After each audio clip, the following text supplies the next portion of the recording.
فلا أقسم بمواقع النجوم وإنه لقسم لو تعلمون عظيم إنه لقرآن كريم في كتاب مكنون لا يمسه إلا المطهرون تنزيل من رب العالمين.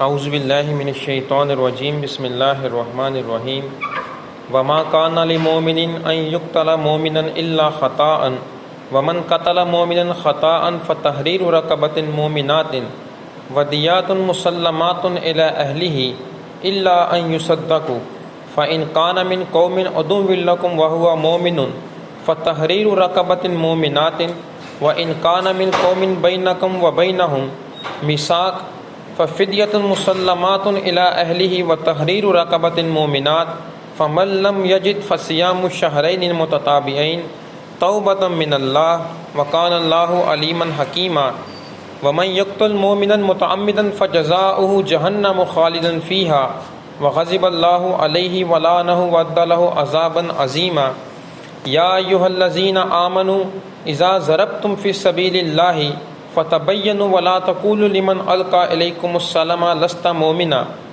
تبتغون عرض الحیاۃ الدنیا فعند اللہ فغنم کثیرا کذالک کنتم من قبل فمن اللہ علیکم فتبینوا ان اللہ کان بما تعملون خبیرا۔ صدق اللہ العظیم۔ سورۃ النساء کی ہم نے 3 آیات کی تلاوت کی ہے۔ آیت نمبر ہے 92 سے لے کر 94 تک۔ پہلی جو آیت ہے اس کا بیک گراؤنڈ میں آپ کے سامنے عرض نہیں کروں گا کیونکہ وہ کافی ایک طویل ہے۔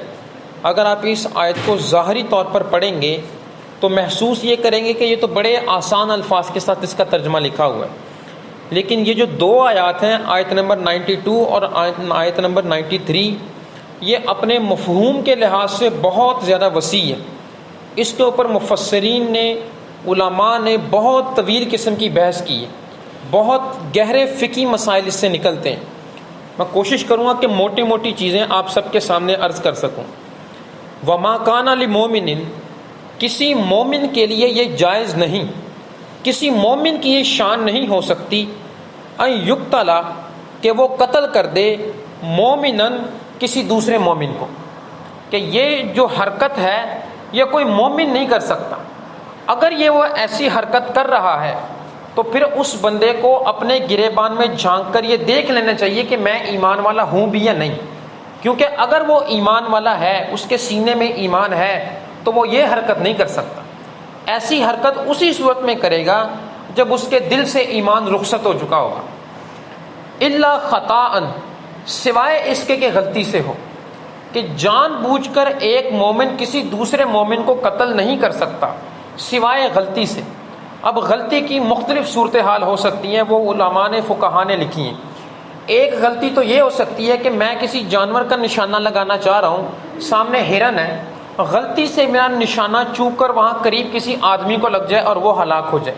اب میرا ارادہ نہیں تھا اسے مارنے کا، لیکن غلطی سے نشانہ لگ گیا، تو ایسی صورت میں وہ جو قتل ہوگا وہ خطا کے زمرے میں آئے گا۔ یہ بات نوٹ کر لیں کہ قتل کی 2 اقسام ہیں۔ ایک قتل ہوتا ہے قتل عمد، جان بوجھ کر کسی کو قتل کرنا۔ دوسرا قتل ہوتا ہے قتل خطا، غلطی سے کسی کا قتل ہو جانا۔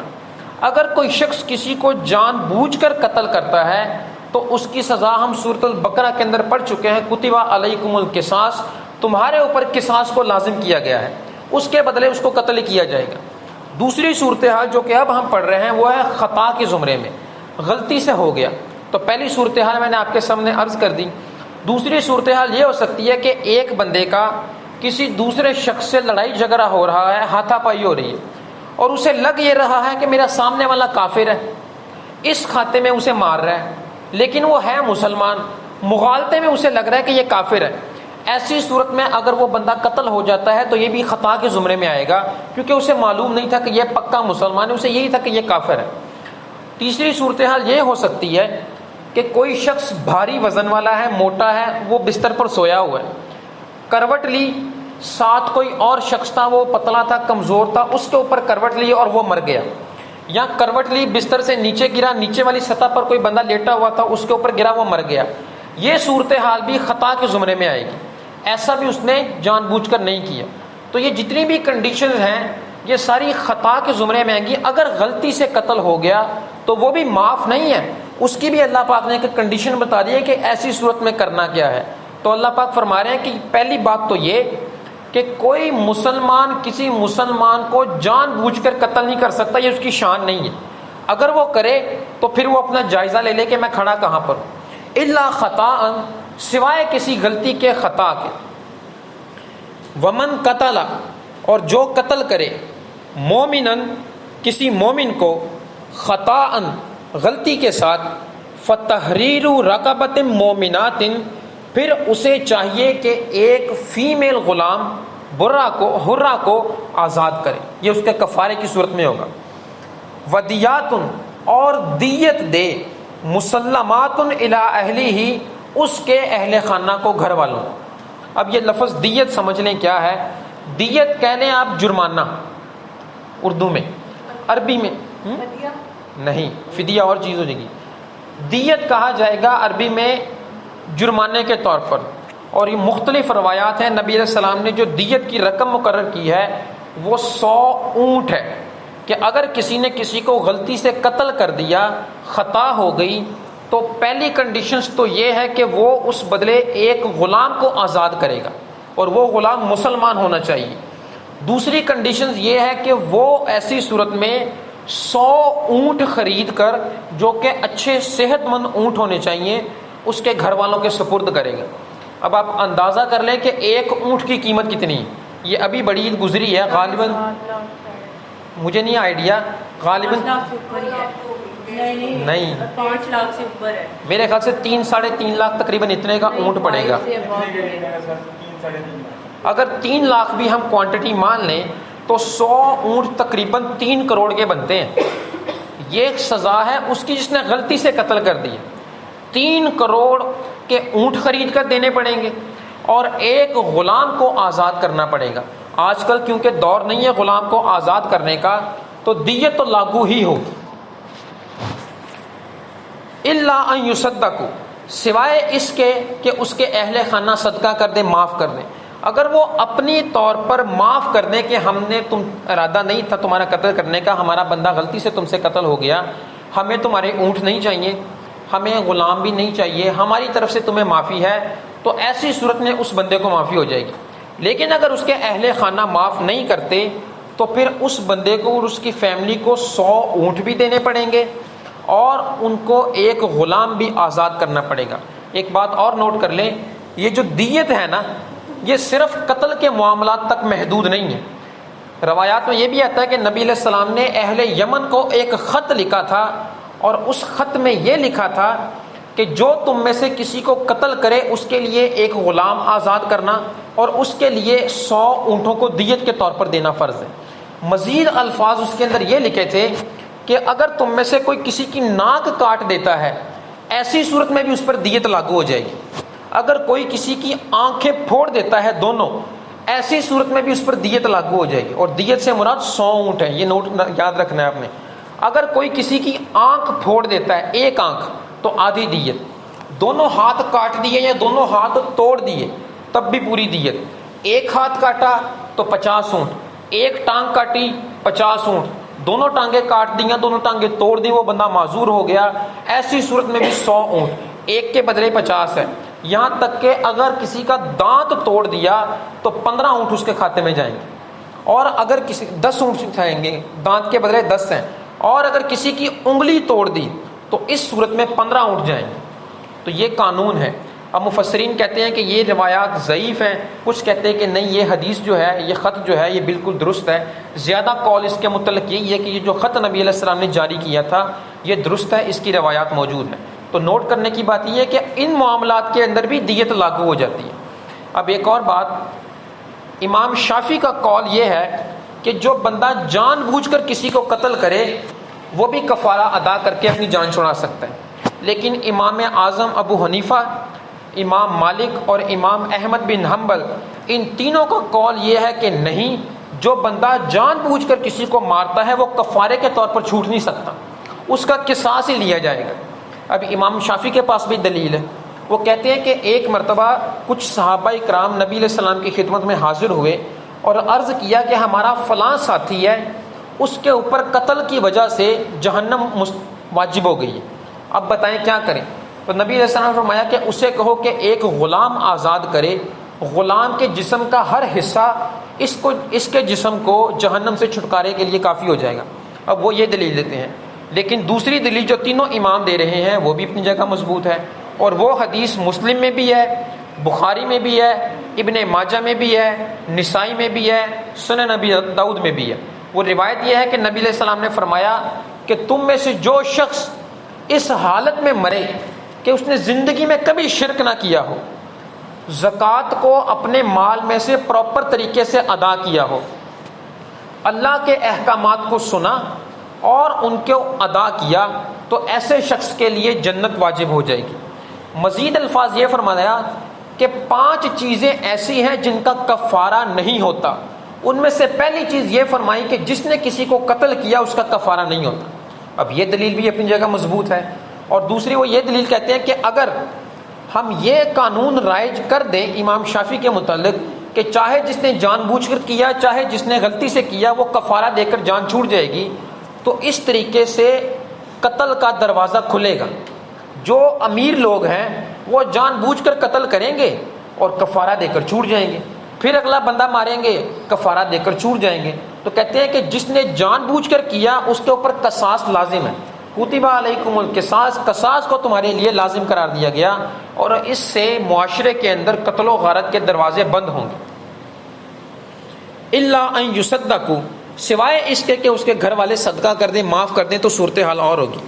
فَإِن كَانَ مِن قَوْمٍ عَدُوٍّ لَكُمْ وَهُوَ مُؤْمِنٌ، اگر مرنے والا کسی ایسی قوم سے تعلق رکھتا ہو جو کہ تمہاری دشمن قوم ہے، وَهُوَ مُؤْمِنٌ، لیکن ہے وہ مسلمان، کسی ایسے قبیلے سے ہے جو کہ مسلمانوں کا مخالف ہے، لیکن اس کے اندر اس بندے نے کلمہ پڑھ لیا تھا، آپ نے اسے غلطی سے مار دیا، ایسی صورت میں کیا ہوگا؟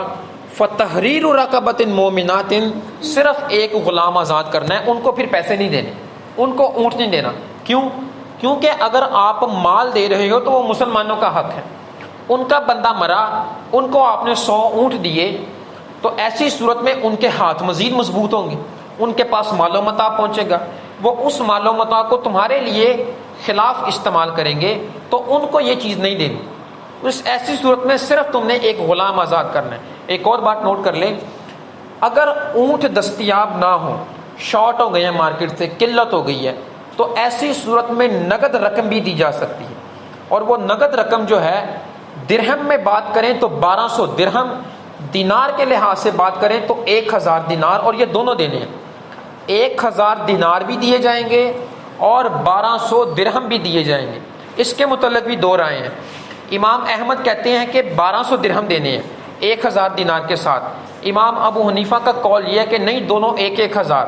دونوں کی دلیل یہ ہے کہ امام احمد کہتے ہیں کہ نبی علیہ السلام میں کے دور میں جو درہم چلتا تھا اس کی کوانٹٹی 6 وانگ ہوتی تھی، وانگ جو ہے وہ وزن کا پیمانہ ہے، اس لحاظ سے یہ 1200 بنتے ہیں۔ امام ابو حنیفہ کہتے ہیں کہ حضرت عمر فاروق کے دور میں اس کی کوانٹٹی، مقدار، پیمانہ جو تھا وہ 7 اونگ ہو گیا تھا، اس لحاظ سے یہ 1000 بنتا ہے۔ تو دونوں کی اپنی اپنی تحقیق ہے۔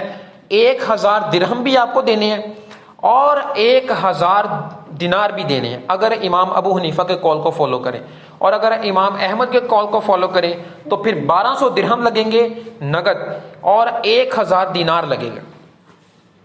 وَإِن كَانَ مِن قَوْمٍ، اور اگر وہ قتل ہونے والا بندہ کسی ایسی قوم سے ہے، بَيْنَكُمْ وَبَيْنَهُمْ مِيثَاقٌ، جس کے اور تمہارے درمیان کوئی معاہدہ ہو چکا ہے، میثاق ہو چکا ہے، ففدیۃ مسلمات الی اہلہ، ایسے لوگوں کو تمہیں دیت بھی دینی پڑے گی، وتحریر رقبۃ مؤمنات، اور ایسے لوگوں کے لیے تمہیں غلام کو بھی آزاد کرنا پڑے گا۔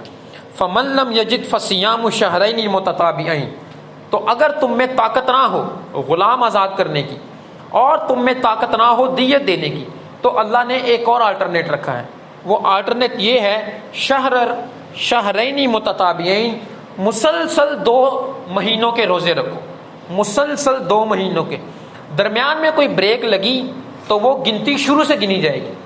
15 روزے رکھے، کوئی بریک لگا لی، 1 مہینہ پورا کیا، بریک لگا لی، یہاں تک کہ 59 روزے رکھے، کوئی درمیان میں وقفہ پڑ گیا تو دوبارہ 1 سے گنتی شروع ہو جائے گی۔ اور یہ حکم مردوں کے لیے ہے۔ اگر کوئی عورت ایسی ہے جس سے کوئی قتل ہو چکا ہے، اور یہ بات نوٹ کر لیں، میں بار بار خطا کی بات کر رہا ہوں، یہ جان بوجھ کر والا نہیں ہے۔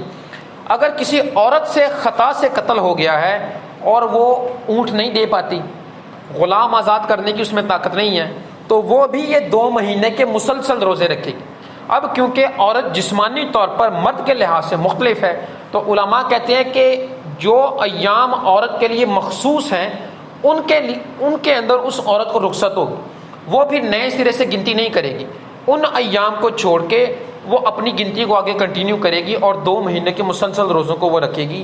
مرد کے لیے یہ صورتحال نہیں ہے، مرد 60 دن 2 مہینے مسلسل بغیر ناغہ کیے روزے رکھے گا، درمیان میں بیمار ہو گیا پھر بھی 1 سے گنتی شروع کی جائے گی، سفر کا ارادہ کیا کیونکہ سفر میں روزے کی ریلیکسیشن ہوتی ہے، پھر بھی 1 سے گنتی شروع کی جائے گی۔ توبۃ من اللہ، اور وہ بندہ اس کے ساتھ اللہ سے توبہ بھی کرے۔ وکان اللہ علیما حکیما، اور اللہ کی ذات بہت علم والی ہے اور بہت حکمت والی ہے۔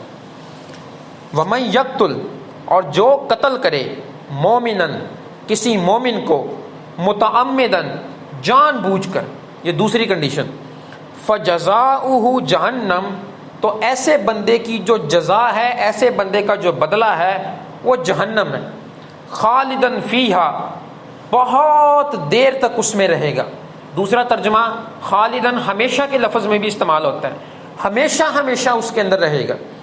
وغضب اللہ، اور اس کے اوپر اللہ کا غضب نازل ہوگا، علیہ، اس پر، ولعنہ، اور اس پر لعنت برسے گی، وأعد لہ عذابا عظیما، اور اللہ کا عذاب بہت دردناک ہے، عظیم ہے۔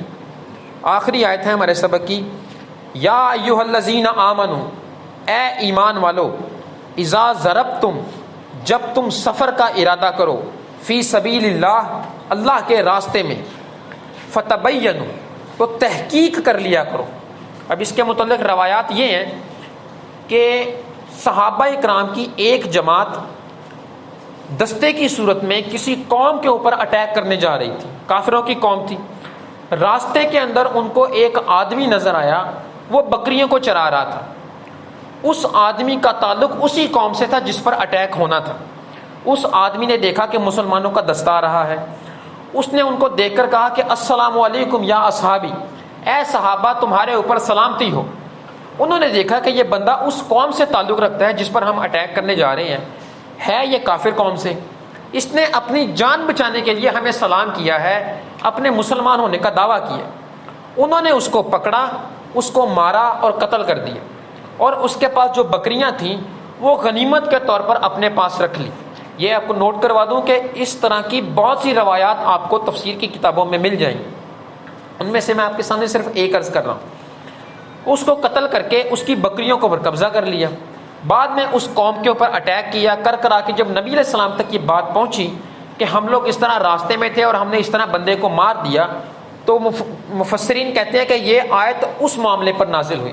نبی علیہ السلام نے ان صحابہ کو ڈانٹا کہ اگر اس نے تمہیں سلام کیا تو تمہیں یہ تھوڑی پتہ ہے کہ اس کے دل میں ایمان ہے کہ نہیں ہے، تم نے ایسے بندے کے دل کو چیر کے تھوڑی دیکھا ہے، ہو سکتا ہے کہ وہ مومن ہو۔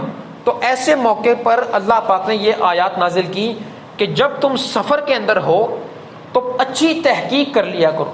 اب یہ اصول عام ہے ہمارے لیے بھی ہے کہ جب بھی کوئی معاملہ ہمارے سامنے پیش آئے کسی بھی نوعیت کا، تو ہمیں بھی یہ چاہیے کہ ہم اس کے متعلق تحقیق کیا کریں۔ سنی سنائی بات پر کان دھر کے اس چیز کو ایگزیکیوٹ کر دینا یہ چیز درست نہیں ہے۔ بعض اوقات بندے کو وہ کام کرنے کے بعد پچھتاوا ہو رہا ہوتا ہے کہ کاش میں اس کے متعلق تحقیق کر لیتا، سمجھ لیتا تو یہ حرکتیں نہ ہوتی۔ تو یہ اصول عام ہے۔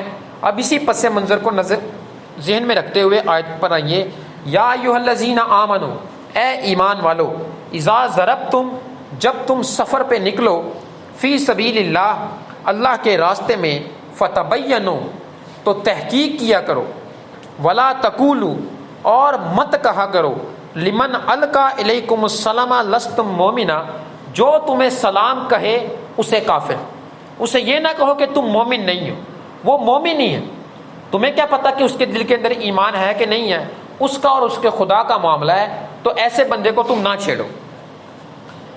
تبتغون عرض الحیات الدنیا، کیا تم دنیا کے مال و متاع کا اس کی طرف دھیان کرتے ہو؟ کیونکہ اس بندے کو مارا، اس کی بکریاں انہوں نے چھین لی، تو اللہ پاک فرمانے کہ کیا تمہیں دنیا کا ساز و سامان زیادہ عزیز ہے؟ فعند اللہ، اور اللہ کے پاس، مغانم کثیرہ، تمہارے لیے کثیر تعداد میں غنیمت پڑی ہوئی ہے۔ یہ دنیا کی چیز کچھ نہیں ہے، وقتی طور پر تمہیں 4 پیسے ہاتھ میں لگ گئے ہیں، لیکن آخرت میں جو اللہ نے تمہارے لیے ساز و سامان تیار کیا ہے وہ اس کے مقابلے کچھ نہیں، وہ بہت زیادہ ہے۔ کذالک کنتم من قبل، اس سے پہلے تم بھی ایسے ہی تھے۔ ہو سکتا ہے اس بندے نے ایمان قبول کیا ہو لیکن اپنی قوم کی وجہ سے شو نہ کر رہا ہو کہ مجھے میری قوم سختی میں مبتلا کرے گی، تو اللہ پاک فرمانے کہ تم بھی تو شروع میں ایسے ہی تھے۔ مکہ کے اندر جب تم لوگوں نے ایمان قبول کیے تھے تو تم لوگ بھی شروع میں اپنے ایمان کو چھپاتے تھے، اب اللہ نے تمہارے اوپر فضل کیا، تمہیں مضبوط کیا، تو تم کھلے عام جو ہے وہ کلمہ پڑھ لیتے ہو۔ وہ بیچارہ ہو سکتا ہے کسی مجبوری سے ظاہر نہ کر پا رہا ہو، تم نے اس بندے کو قتل کر دیا۔ فمن اللہ، تو اللہ نے تم پر احسان کیا، علیکم، تم پر، فتبینوا، تو تحقیق کیا کرو۔ یہ دوبارہ اللہ پاک فرما رہے ہیں، شروع میں فرما دیا تحقیق کرو، دوبارہ پھر کہہ دیا کہ تحقیق کیا کرو۔ جیسے میں کسی کو کوئی بات کر رہا ہوں تو اینڈ پر اسے تاکید کے لیے کہوں کہ یہ خیال کیا کرو اس کام کا، ایسی حرکتیں نہ کیا کرو، تو اسی طرح یہ فتبینوا، تحقیق کیا کرو کاموں کی۔ ان اللہ، بے شک اللہ، کان بما تعملون خبیرا، جو کام تم کرتے ہو، چھپ کر رہے ہو، ظاہری طور پر کر رہے ہو، جو معاملات بھی کر رہے ہو، خبیرہ، اس کی خبر رکھنے والا ہے۔ آج کا ہمارا سبق یہیں تک تھا۔ اللہ تعالی ہم سب کو اس قرآن کو سمجھنے کی اور اس پر عمل کرنے کی توفیق عطا فرمائے۔